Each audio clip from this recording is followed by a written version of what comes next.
as shown in the European Community of Steel and Co. This also did not make it irresistibly attractive to open borders in favor of a regional integration. The most important argument for me, the voluntary transfer, or better I'd like to say sharing of sovereignty, was never on the agenda of Latin America, of most at least, and it could, under these circumstances I just mentioned, not be easy. One aspect, in the past the traditional elites, I think, benefited from the non-opening of sovereignty. It fitted them well, just to continue their little domination and grip on the power by strict national sovereignty and limitation of external competition. Meanwhile, astonishing as well, dialectically, the new leaders are also very suspicious and reject sharing and transferring sovereignty on the basis of the shock experiences of globalization and privatization. Also, in my view, these are all too easy scapegoats for certain Latin American circles to be against regional integration or other things of that kind. The EU, I'm not going into why we think the integration is a good thing. We have a lot of examples. The European integration, I underline, is not a model in itself, but it shows some essentials for progress. But it also shows, meanwhile, that lack of political will can undo and put at risk what we have reached. It was built on what some scientists call a virtuous triangle of strong, sustained political commitment, the construction of a judicial system and some supranational institutions, and common policies and joint actions. The EU, EC and so on, was based on community law with the fundamental aspects of primacy against national laws and direct applicability. Member states do largely comply with these laws. Then we have the institutions. I think the secret, for me, the secrets of the European integration are the following. First, the idea of the Commission as an independent, kind of neutral institution, which a monopoly of proposal in the first pillar. Second, but this is already linked also to the willingness to share sovereignty, the what we call COREPER, the Committee of Permanent Representatives. Give you a figure, 80% of all decisions to be taken by ministers are finalized in substance by the ambassadors. Now here I want to point out a very important difference in political culture and administrative culture. Whereas in Europe, in the EU, we seek to reach consensus at the lowest possible level, that is at my working group level, where for Latin America 85% of decisions are finalized. In Latin America, you have a certain tendency that the higher ranking person wants to show his higher ranking by changing a bit what has been agreed before. I know that from many negotiations. We have to. In? No, in Spanish, of course. Spanish. I work in Spanish in Latin America. Finally, another secret was also the idea of a direct elected parliament. And this again goes back to the willingness to share sovereignty. This parliament, once being directly elected, had an enormous impact on the whole evolution of the EU. It is now more or less a normal co-decision-making body after having been badly treated in the first years. Well, looking back, the EU has a smart mix of rules and flexible ad hoc solutions, but I want to underline this is not the result of a clever design. This is the result of what is called in political science the normative power of facts. We just had to live with certain differences with our enlargement and to come up with some solutions. The solutions were sometimes clever. I just want to point out one. I said the Commission has a monopoly of proposals in the first pillar, trade. That means all 27 trade ministers combined cannot decide unless they have a proposal from the Commission. This is an enormous abandonment, if you wish, of sovereignty. These ministers can adopt proposals by the Commission if they're based on legal dispositions which allow qualified majority. They cannot opt by qualified majority. If they want to change it substantially, they can only do it by unanimity, which is difficult to reach among 27. But the Commission in the process can change its original proposal to make qualified majority possible. And another really nice trick of all this, we have the construct of constructive abstention. That means if somebody doesn't like the whole idea but doesn't want to block, they abstain. And this does not stop the qualified majority. I've seen one occasion where one single state said yes and 15 abstained. And this was declared unanimous decision by the Council. What was the subject of the decision? That was in budget. Money. So it was important. Well, another thing is the important role by the European Court of Justice, which in a way comparable to the Supreme Court in the US, from the start played a very positive pro-integrationist role. Now, such a pro-integrationist role that even some national Supreme Courts do have some difficulties, to start with the German Supreme Court. I underline compliance with the law is important. Important to see that the UK, who is normally not the staunchest supporter of the integration, not the staunchest, the UK is among those states who are the least accused by the Commission for not complying with EU law. This is worth mentioning, right? Worth mentioning. Efficiency, I'd like to underline that one because I see that these are different to the integration schemes in Latin America. Efficiency through political will was accompanied by efficiency through a neutral integrationist public service. Now, I'm not clapping on my shoulder, but I am convinced of the argument. This public service, we are neutral, is complemented since the 90s by a growing mutual secondment officials between member states and the EU institutions to improve mutual connaissance, acquaintance, and information and understanding. These processes were even strengthened by and comforted by a broadening social basis. I take the European Parliament, I mentioned, NGOs, lobbies, civil society organizations, NGOs. And another of the secrets is, from the start, the EU foresaw a redistributive mechanism to buffer the effects of economic concentrations, which unavoidably comes by economic integration. By the way, the Parliament directly elected was one of the major factors to give these solidarity instruments important financial means. So the EU system had to, but was also able to adapt its advancements to special circumstances.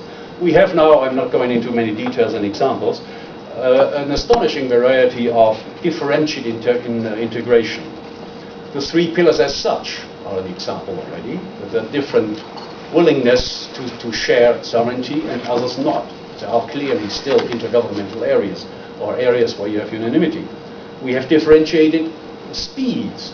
We have concentric circles. We have variable geometries and so on. The euro, take the euro, not all participate, and for good reason some say. But this was seen as a divisive factor. I underline this because none of these special arrangements can be seen as clearly divisive or clearly united. There is no clear causality. In Latin America, as I said, the starting conditions were completely different, so we cannot blame Latin America to have a different approach. But, of course, if you want to do some kind of integration as Central America, as the Andeans, as Mercosur, you would have to do a bit more than for the moment we see. The research on the state of regional integration in Latin America is rather unanimous. Most cited aspects are lack of definition and vision, with improvisation as a result, insufficient intra-regional trade, inequitable distribution of benefits, absence of a real common trade policy, lack of customs administration, limited coordination of macroeconomic policies, weakness of regional institutions, I'm coming to it, and lack of a central rule-making authority. The dominant factor is no sharing of sovereignty, intergovernmental, unanimous decisions. institutional weakness. If you look at the secretariats of Central America, Andean, and Mercosur, there are some absurd situations, or these secretariats are simply not meant to promote integration seriously. Mercosur, if I'm rightly informed, has a maximum of 30 officials, including the drivers, and a budget of 1 million. Now this compares nicely with the EU's contribution to the Mercosur Secretariat, which is more or less the same. I think that's a rather humiliating situation. Or it is stupid by the Commission to have believed they could push that.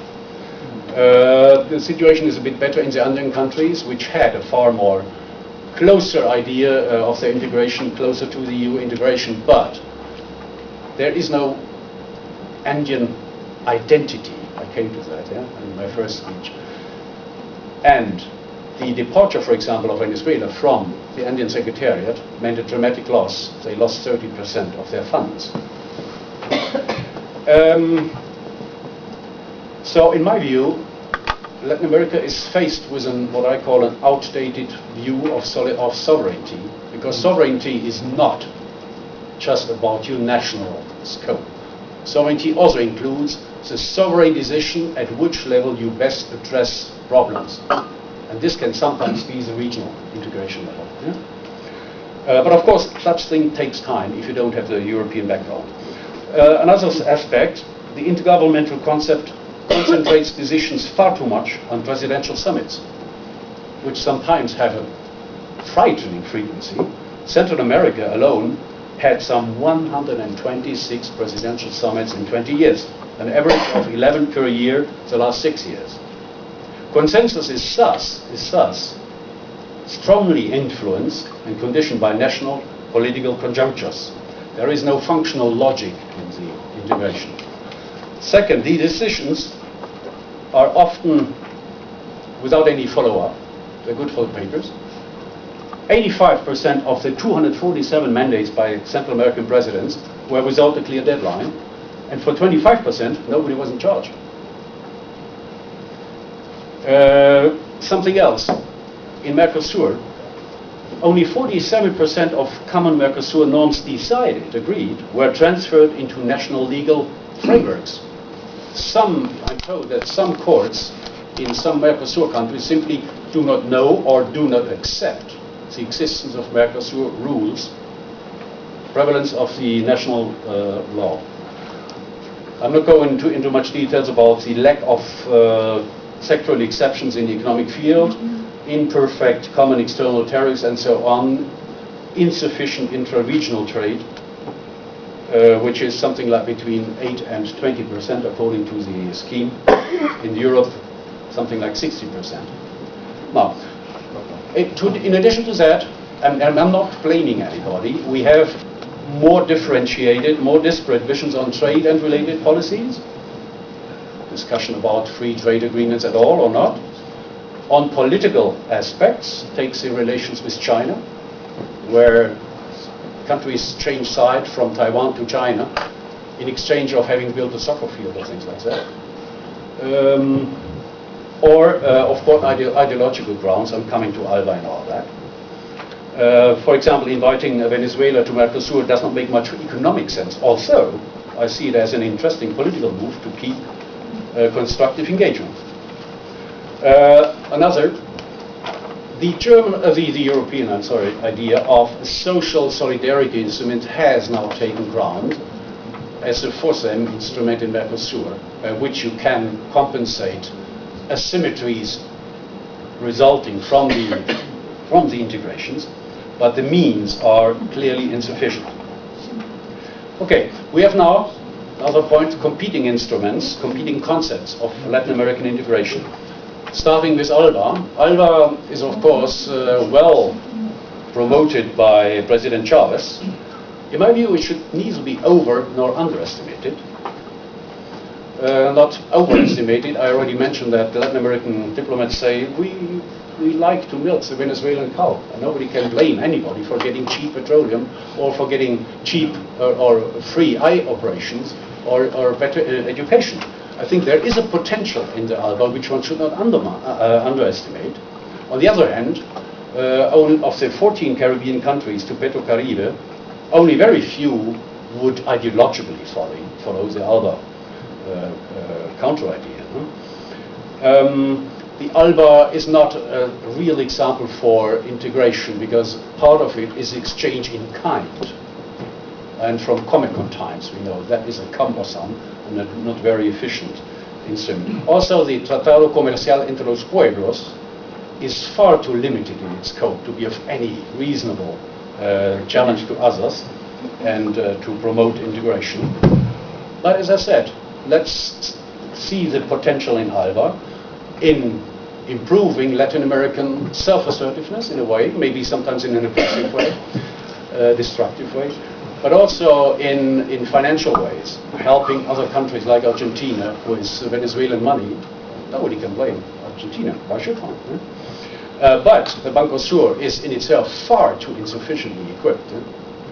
The actual amount of 7,000 million is dwarfed by what the EBD can give, and even what the Andean CAF has. To be efficient, the Banco del Sur, Chávez idea, would have to go to international financial institutions for more money, which is somehow amusing.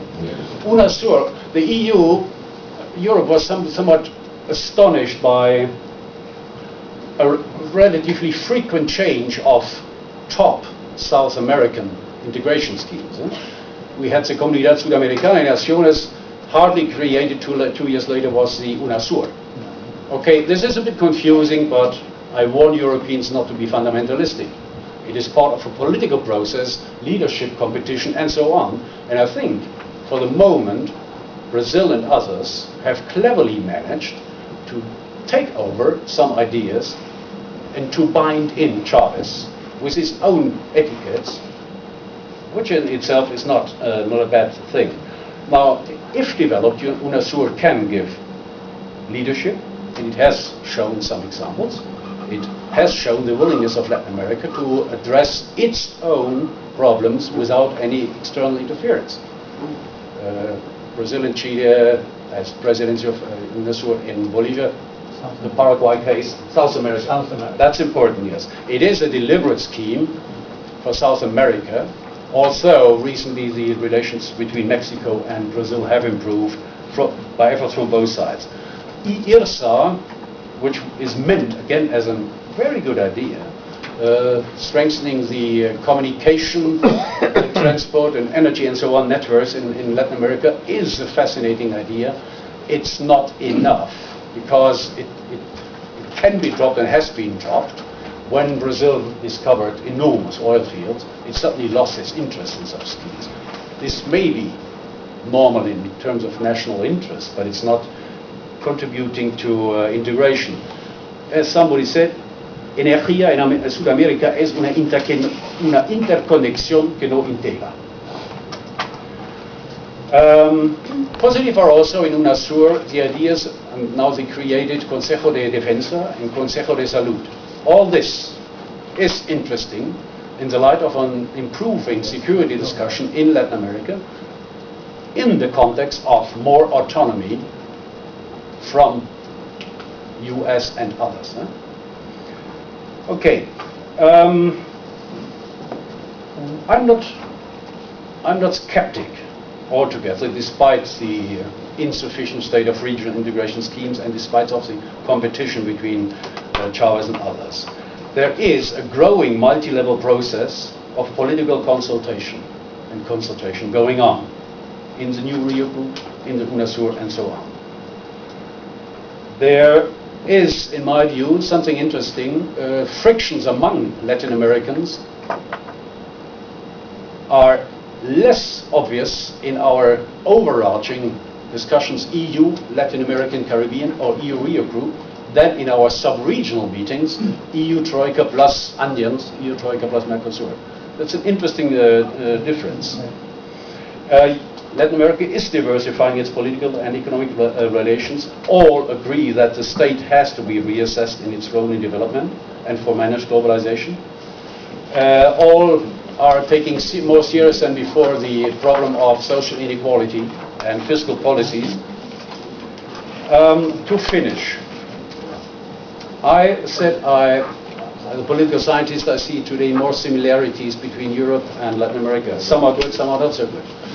What I just mentioned is good. The greater interest of Latin America in its own autonomy, addressing its own problems, especially social inequality, especially insufficient income of the state by fiscal reforms. And somebody mentioned the 1975 Helsinki Act as a cynical act at the moment, which became a revolutionary document.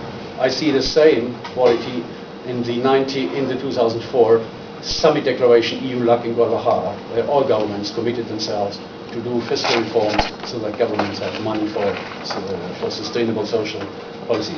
Where do I see the more problematic similarities?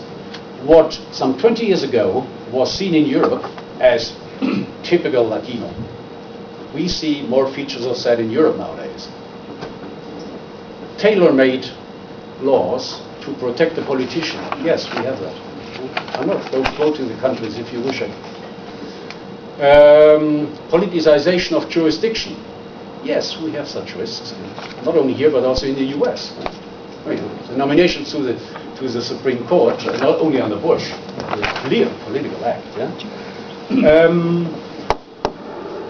Well, I'm not going into too many details because it could be cumbersome at this time. Yeah? So, I see great chance for more cooperation, and I see closeness. It is obvious in our international negotiations that it is easier among us to negotiate, to talk to each other, than between the EU and Africa or EU and Asia. There is some more commonness, and I'm always an optimist.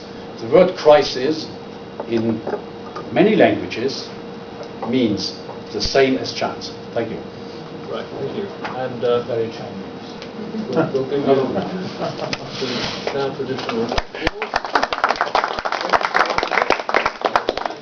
And last but not least, Colin Lewis, Modernisation in Europe and in Latin America. It has a regional integration element in it. Indeed. Well. Can I go to the back of the room and manipulate the machine?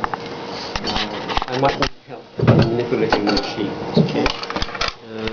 Let me begin by thanking the University College and the Institute for the invitation to this college, for Richard and his team for organizing it so efficiently and effectively, not least in terms of its details and cuisine, and bearing in mind the lateness of the day, that I'm last on the menu, so to speak, and that very soon I'll be competing with the chef and the taxi driver. I will indeed try to, and Alan will ensure that I do more than try, keep to the agenda. Yeah? I'm not going to go through my paper. I think it was circulated here and in Warsaw yesterday. So I'm going to talk in very broad terms around my paper. And hopefully you'll get a sense of what brought me to the topic and what I hope we can take from the topic. Essentially it's three interconnected essays about state formation, industrialization and regional integration in Latin America, and I'll explain in a moment how or why I see these as linked. But here is a floating quotation before we get into the paper. It does connect with, I think, the themes of the conference, and it certainly connects with the last section in my paper. And indeed, it's been overtaken by events of last month. 10 years ago, there were talks between the European Union and the Mercosur, looking towards some sort of integration of the two units. These talks were supposed to have been brought to a successful conclusion within a specified period, in other words, by 2004. Last month, these talks were abandoned. After 10 years, these talks were abandoned, and now what we're going to see are, okay, I use the term perhaps rather abruptly, perhaps I use the term ill-advisedly, but what we're now seeing is a move whereby the European Union will engage in bilateral relationships with various member countries. It's not going to be integrated, connected talks between the two institutions. And hence my sort of remark at the bottom of the slide here. Latin America might well be regarding the European Union, but I'm not quite sure how the European Union or the countries of the European Union regards Latin America. I can see Carl scribbling furiously, and it's certainly the case that I will defer to anything that Carl says in terms of the technicalities of these processes. So already you have my surrender cards. However, I would maintain that I'm not unoptimistic about the processes for integration in Latin America. Perhaps again, this is a question of hope over experience. But here's a floating quotation, which I think does connect with some of the themes of the conference and with part of my paper. But as I say, the main objective in my paper is to establish, if you like, processes of state building in Latin America in the mid-ish 19th century. During the 20th century, the increasing importance given to industrialization as a process of both modernization and facilitating state building. And also I want to stress those aspects of integration which gradually, I think, in some places are seen as assisting the process of integration within a globalizing world, or certainly with Latin America's reinsertion into the international system. Yeah. The first part of my paper, and if you're interested, you can sort of scan it, is looking at the emergence of the idea of modernization. And what I'm trying to do in the first part of my paper is very much set out the ground. In other words, the role of industrialization, the role of economic growth in terms of both forging states and also, if you like, indicating levels of modernization or development within Latin America. One of the points I'm trying to make here is the sort of conflation of industrialization with modernization. And I would not accept that conflation. I don't think that industrialization is modernization. I don't think that industrialization is development. Yeah? Development is an awful lot more than industrialization. But that's the sort of view that enters much of the literature. It enters the social science literature. I think it influences policy making within Latin America and the way in which attempts to industrialize within the continent are regarded from without, yes? So there's a lot of conflating of modernization with industrialization in the paper, because that reflects my read on the literature. I do not agree with that view, yeah? I would reiterate that I think that whether one's talking about development or modernization, this is something considerably more than industrialization.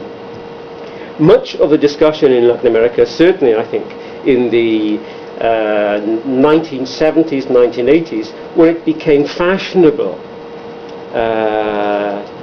to criticize adversely the Latin American role of the Latin American process of or attempts at industrialization in Latin America, when the view became rather negative. I think that was again, for me, indicating the extent to which there had been this conflation, this erroneous conflation of industrialization with modernization. And although I'm not from CEPAL, and neither am I a neo-CEPALista, I would like to point to some of the achievements of industrialization during the sort of classic period of ISI.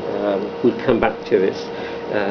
We'll come back to this later. So here, if you like, is our views of how I see the various sections of my paper integrated. I think that building states is certainly about modernization. I think that industrialization and regional integration in Latin America does have, as in Europe, elements of a concern for security. I would also argue, and I'll explain why in a moment, that integration has been connected with democratization in Latin America. So industrialization, integration, democratization. These, I think, are ways of linking some of these themes. And in the bottom half of the slide, I've got another way, if you like, of describing or flagging the connections. Yeah? Forged markets, you create markets. Can you have industrialization without markets? Well, of course you can't. You know, the question is, which comes first? Again, I think that it's often neglected now that some of those early integration projects in Latin America were very much addressing the debate, which was particularly powerful in the 1950s and the 1960s, and recognized the small size of Latin American markets, recognized their small size, both in demographic terms, but if you like, much more particularly in terms of the purchasing power, a reflection, if you like, of poverty, subsistence sector. Yeah? So, although not very much was done at the time, at least those issues were acknowledged. The final comment here, economic regionalism, a latter-day Bolivarian project, is meant as a joke, folks. Yeah, there should be lots of question marks and sort of smiley faces there, but I couldn't resist putting it in. Okay, if we're looking at processes of state building, processes of industrialization, the extent to which industrialization was conflated with modernization, I'm sorry, I'm sort of hammering on about this point. Here are extracts from the literature which try to establish the points that I'm making, which try to establish the connections between these sorts of themes. Well, you know, these quotes are exactly the same as pieces of statistical information, yeah? You choose the bits of statistical information that suit your argument. But here I've chosen ones that I think... could you move a little bit? I'm awfully sorry. Because from the beginning we see only the half of it. I think it's much easier so you can read these things rather than... Yeah. The other way. Sorry.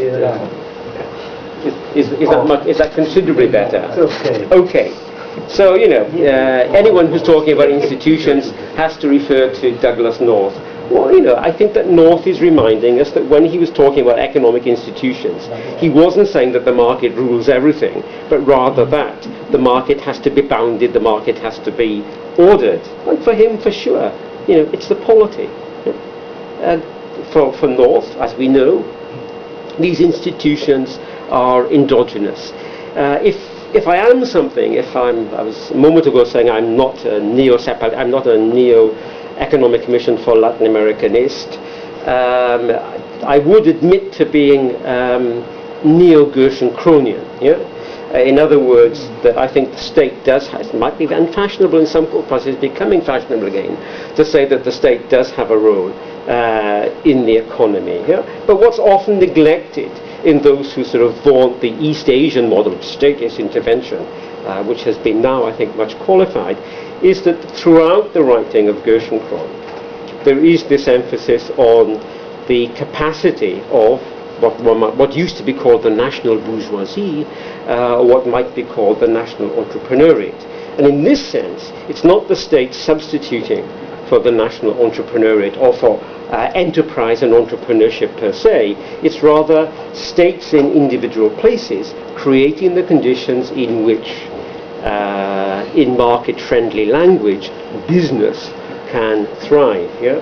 And that, I think, is something which is often neglected in the visiting and revisiting of the ideas of Gershon-Kron, who is in favor of state-led industrialization, saw in catch-up economies the role of the state being particularly important in stimulating industrialization. And there, of course, the famous quote, it's a paraphrase from a number of authors of whom many of us will know, Cardenas Ocampo and Rosemary Thorpe, who revisit the argument that yes, the state has played a very important role in fostering industrialization in Latin America. Here, the second part of my paper, I tried to yet again establish the extent to which Latin America has looked at Europe over time, but not just Europe. During the state forging periods, something that Carlos talked about yesterday, we know that there was a looking to the United States as well as a looking to Europe. And as I was saying a moment ago, after the Second World War, during this sort of industrialization process, there was a looking from Latin America to other places, and also to some extent a looking from other places to Latin America.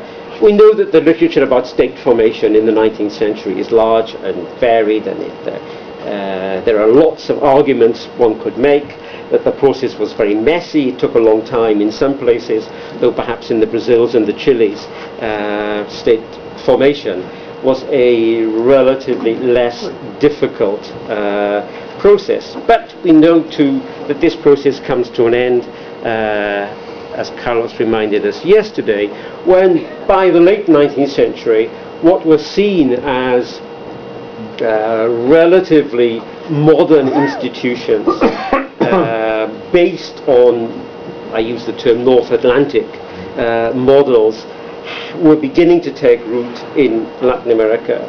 I'm not saying that this institutional importation was perfect. On the contrary, certainly it wasn't. I'm not saying that all of the institutions that were imported were relevant within the Latin American context. All I'm saying is there was a degree of institutional similarity, and contemporaries recognize degrees of institutional comparability. And my sort of justification for this is the huge transfer of resources from Europe, mainly Western and Central Europe, to Latin America. People and capital moving from Europe in the late 19th and the early 20th century to the Americas in general thought that they were moving to areas where certain sorts of rules of the game that they knew would apply.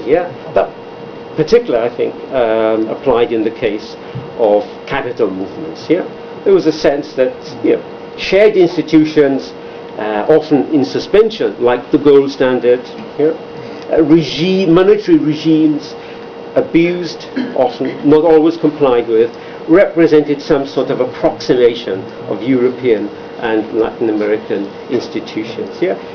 Immigrants from Europe, not least this part of Europe, when they emigrated to the Americas, they weren't jumping into the subsistence economy.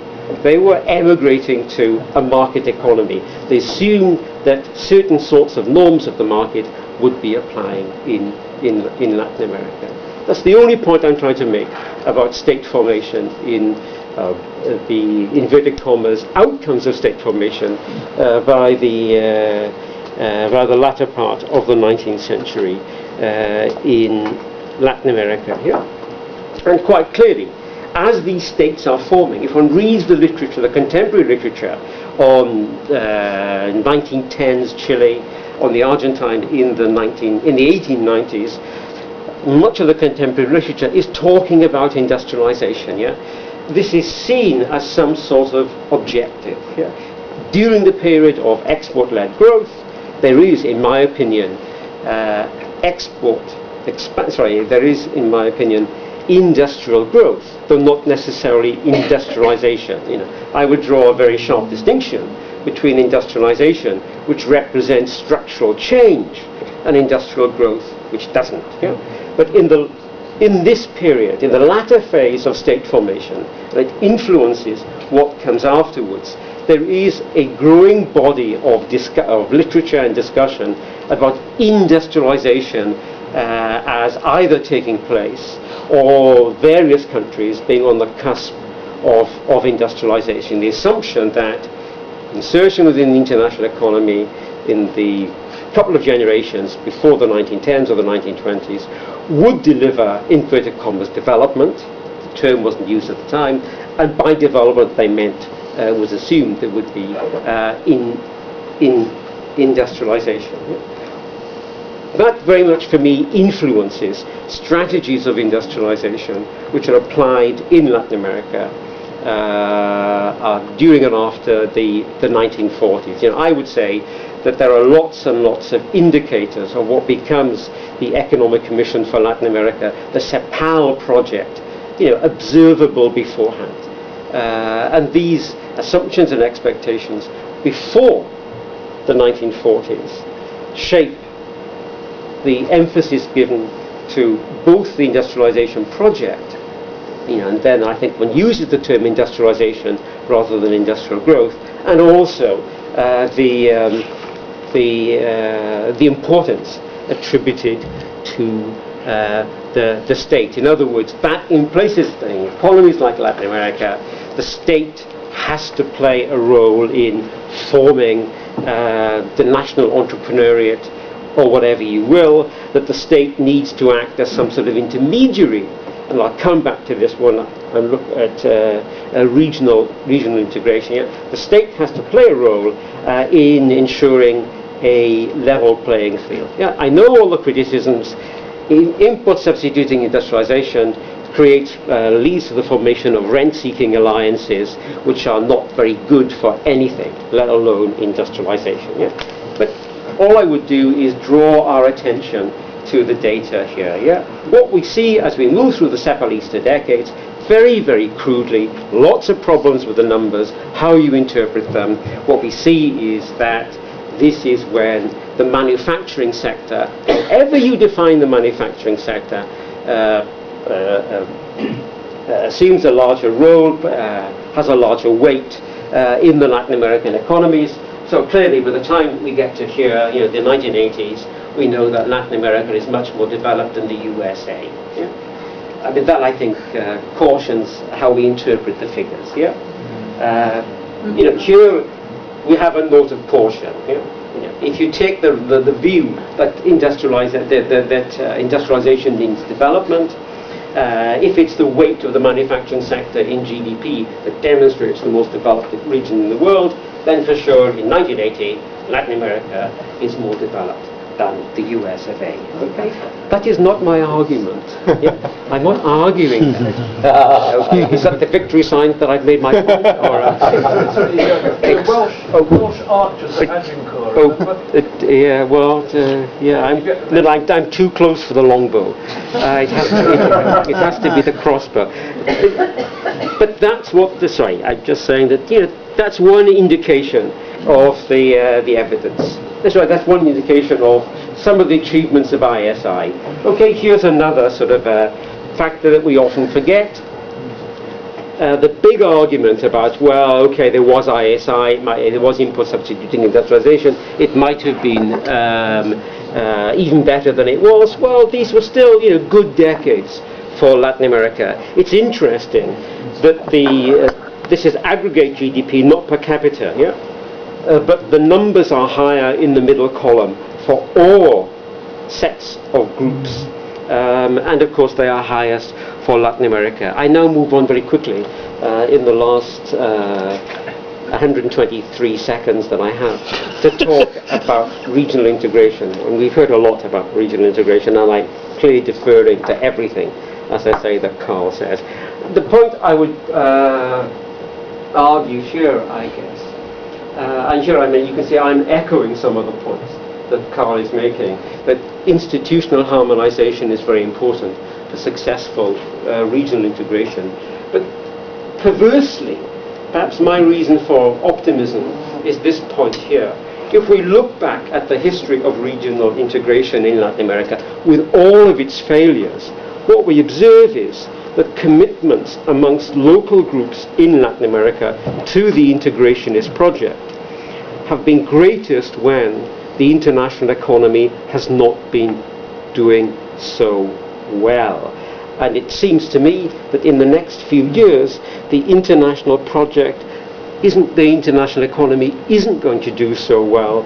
And I'm not prophesying, but if there are lessons to be learned from history, and we know that there aren't, a lesson might be that there will be a new impetus for regional integration in Latin America. I must have 35 seconds left. Yeah? Do I have 35 seconds left? I have 35 seconds You've left. used 15. Does Okay, yeah. Statistician. No, I will conclude with, okay. So I think there are, I agree, lots of false parallels to be drawn between the European experience and Latin America. Yeah? And I've tried to list some of them here.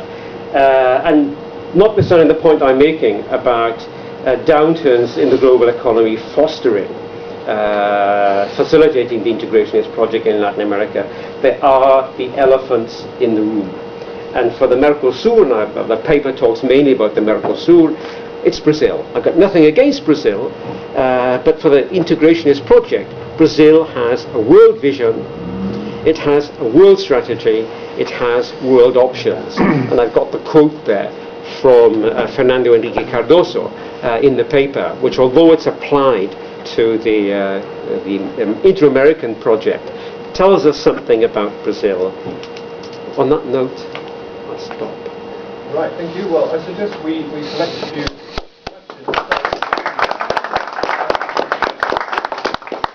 Can I just start by asking one thing about this? Your verbal comments here are, in a way, I think, more forthright than in the written paper, because you differentiate modernization from industrialization, for example, very explicitly just now.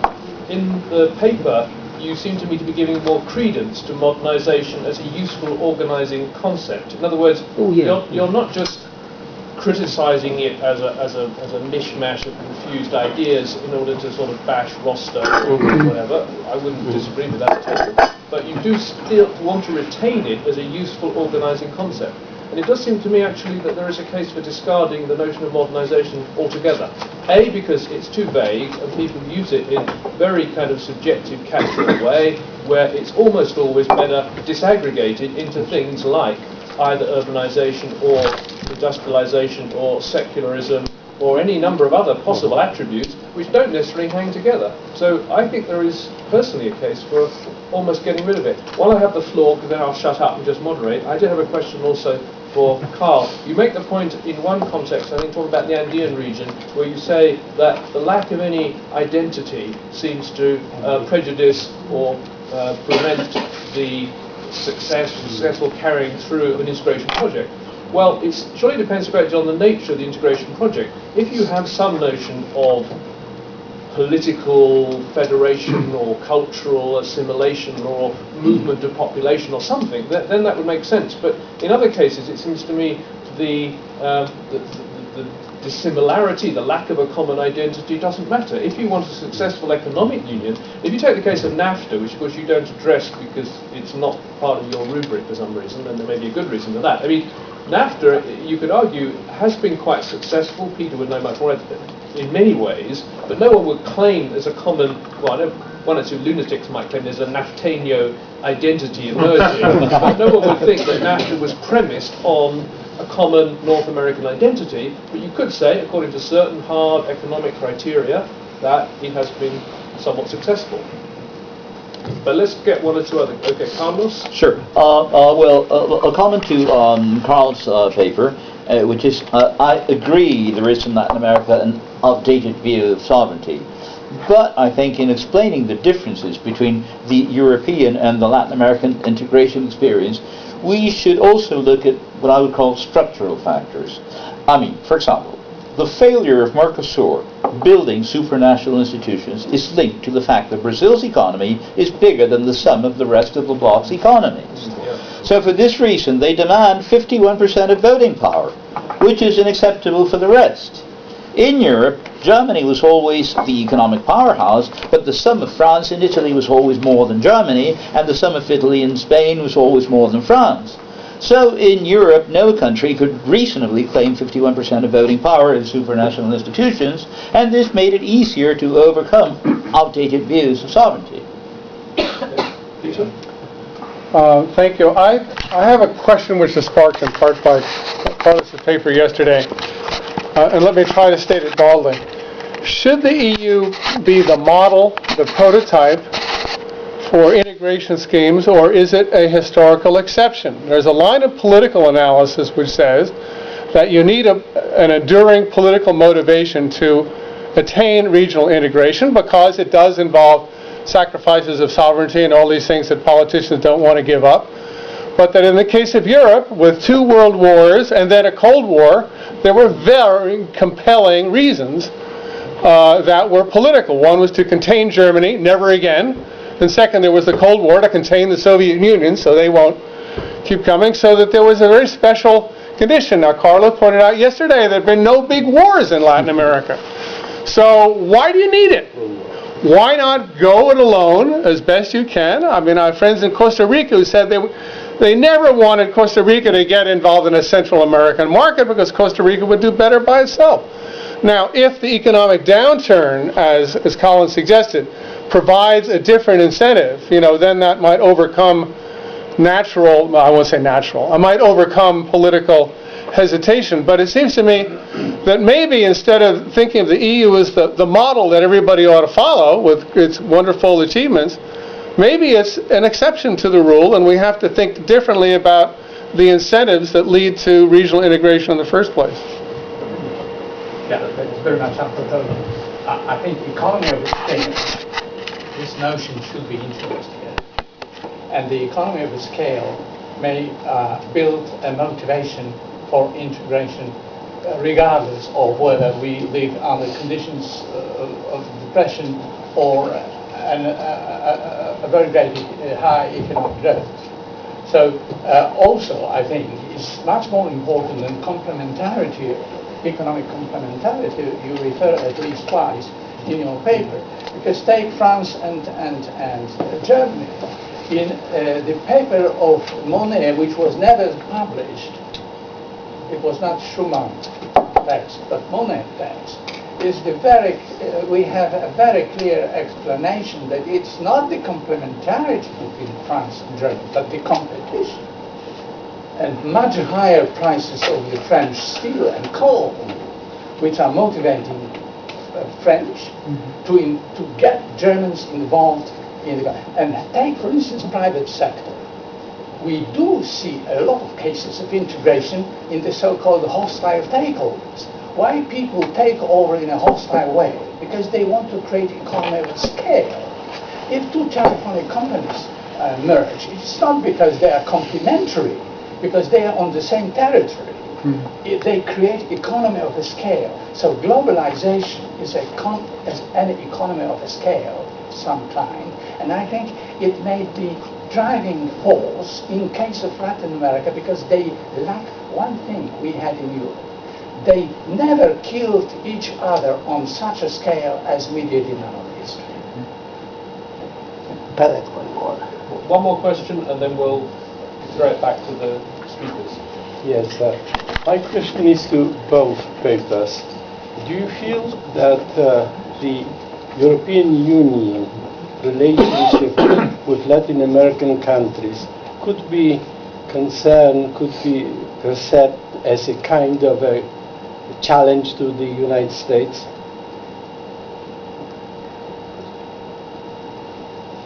Silence. Well, who's going to Colin, you want to first? start? Please start. Well, okay, we can take I'll answer in reverse order then. Your point, Alan, about modernization and Rostow. Yeah, of course, among certain of our colleagues, and I refer to historians, there is a renewed interest in Rostow, and there were attempts to revive Rostow. As you'll have gathered, I have problems with substantial elements on the vagueness of the Rostovian definitions, if there is such a thing as definition.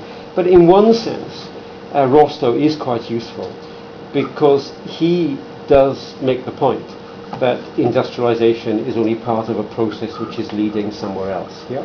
And for the purposes of my paper, that's quite useful as a counterweight, if you like, to Gerschenkron, because the arguments of the Gerschenkroниans and the neo-Gerschenkroниans is that industrialization is an end in itself, and that once you've got industrialization, you don't have to look beyond that. And here I think that it's not so much in this paper, but it's probably would have been useful had I spent a few seconds, looking at the ideas of Sen, which pull together sustainability of growth, which implies things like democratic participation, as well as the sort of structural change which is associated with inverted commas, with modernization. So for me, Gerschenkron and Rostow need to be cited together. One as a sort of a counter, certainly reviving Rostow as a counterweight to sort of the limited or dead endness that's sometimes seen from the neo-Gerschenkroниan But you've project. gone back to talking about, I was asking whether you yourself, if you were writing history in Latin America, could you do it without using modernization as an organizing concept? I personally think I would avoid it. No, I think I would use more from, I put my cards on the table there, yeah. I'm a neo-Gerschenkroниan. But Colin, you are not offering any definition of modernization. I was waiting till the conclusion and nothing came. I think haven't I hinted at it? Structural change, political pluralism, and sustainable growth. Yeah. So that's what I mean. Those would be my three critical elements. That growth should be sustainable. That there should be structural change, and there should be those welfare gains that we associate with development or whatever. They would be lines in my definition. Sounds like development. Close. Yeah, sure. Want to add anything else to any of the other?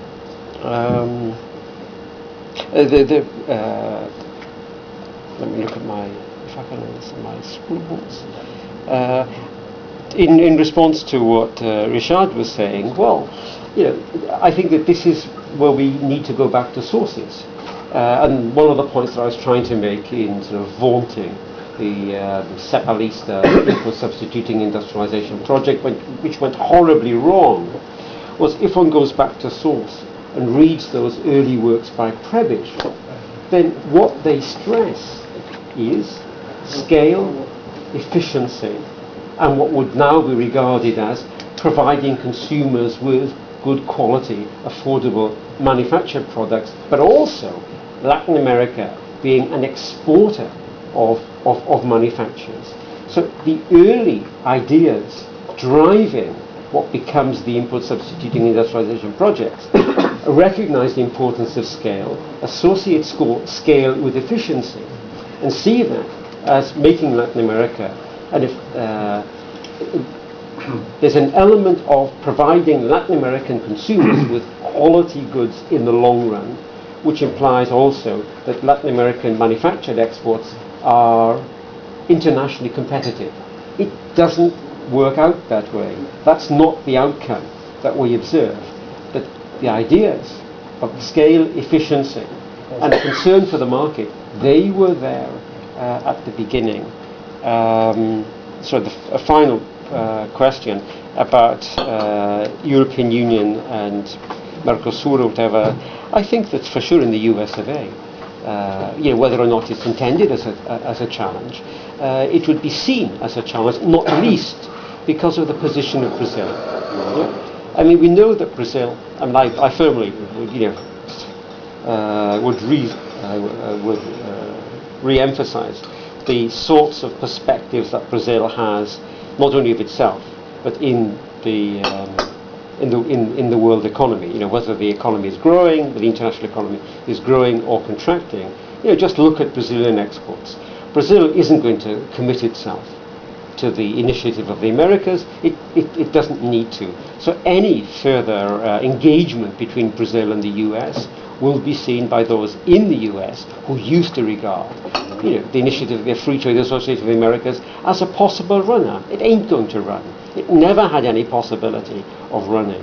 But for sure, it's possible to see increasing, whether they're bilateral agreements between the European Union and Brazil, or bilateral agreements between the European Union and Mexico, but it's more particularly Brazil, will be seen as some sort of challenge in Washington.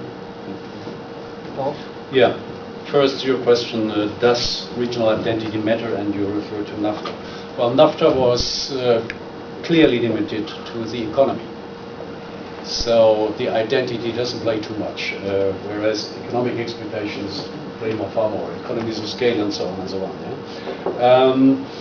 Second, Mexico, when the NAFTA was in the air, didn't have any alternative in the short term for a similar advantages scheme with economies of scale and so on. Now it turned out later that Mexico didn't really benefit from that, but that's a different situation.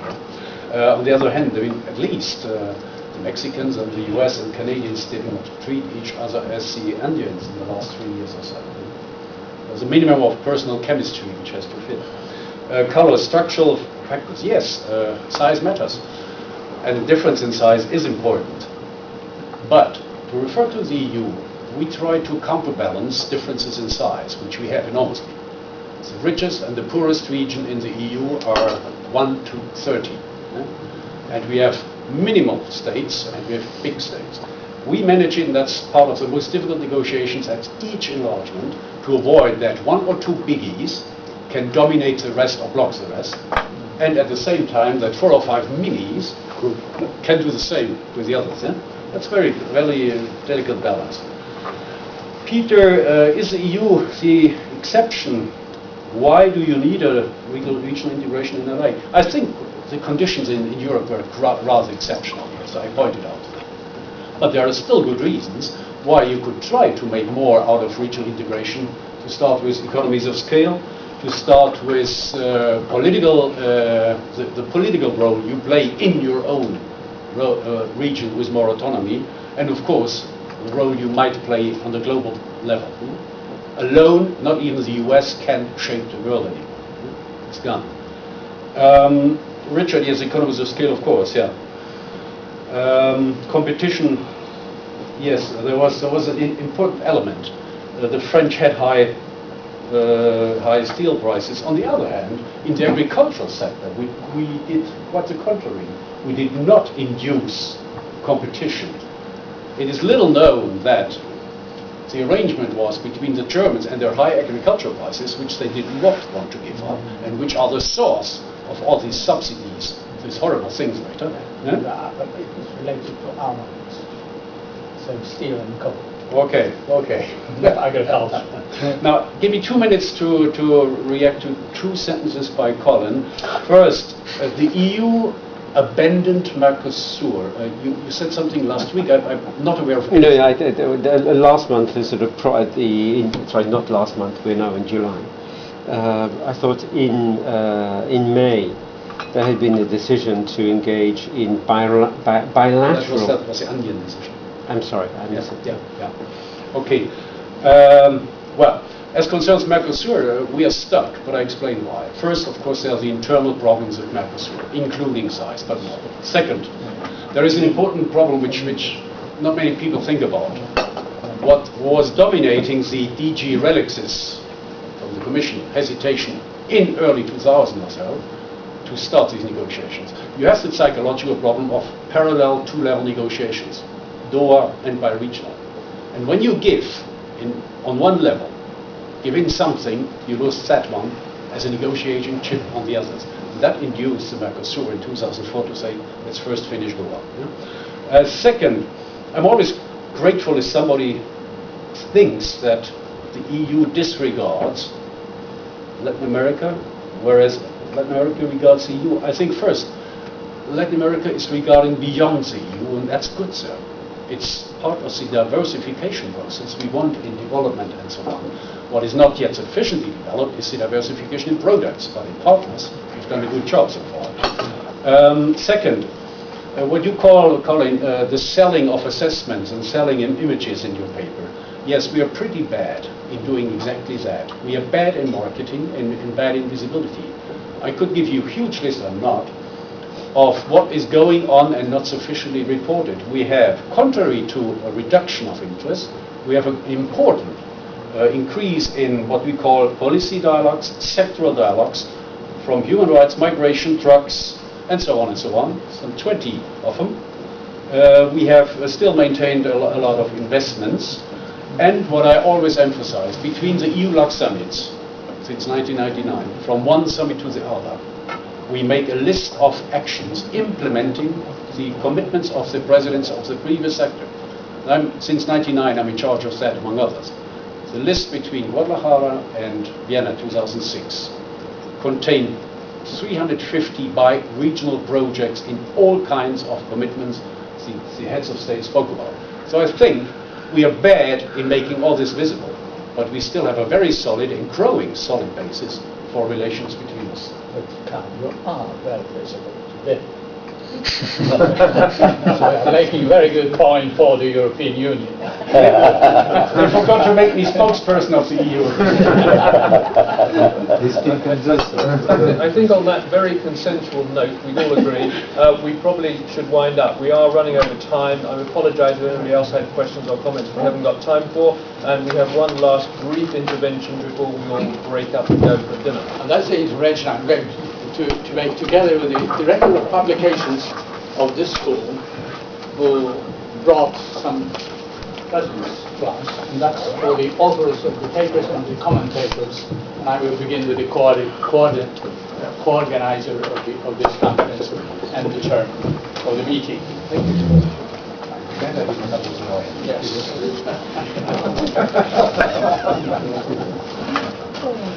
You have to have something to read in bed when you come from your dinner. These are inspection copies. So there is nothing like free lunch. You are expected to give us your observations because these are only the inspection copies. Thank you. Some authors are sitting around. Thank you. Shall I help you, Kevin? Relax.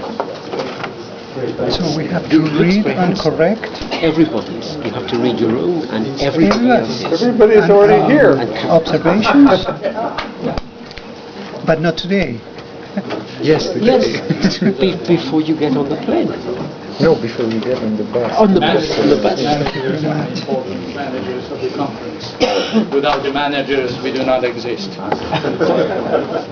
We are in the hands of experts.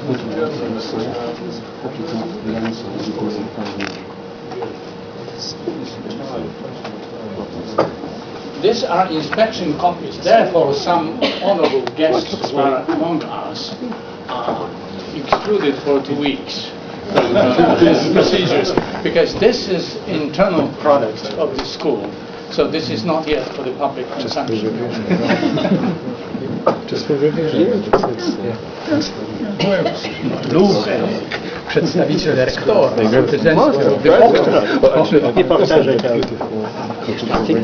this is Because it looks like it's wonderful. I thought that that's it. But who's going to do it?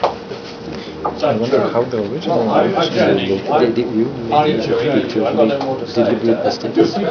If they had turned their names over. We are expecting to leave at 7:30 by bus. This professor from told me hotel about today's production. I forgot something.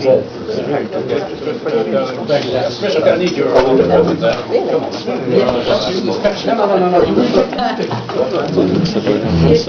And your paper was very informative. I really enjoyed it. No, of course, this one I don't know. I will not. I mean, it's sort of new for me, but just don't read the section. I like copies. Anyway, it was good. So, very good.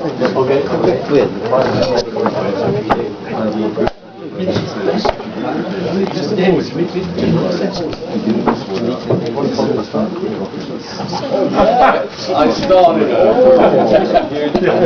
So 20 minutes.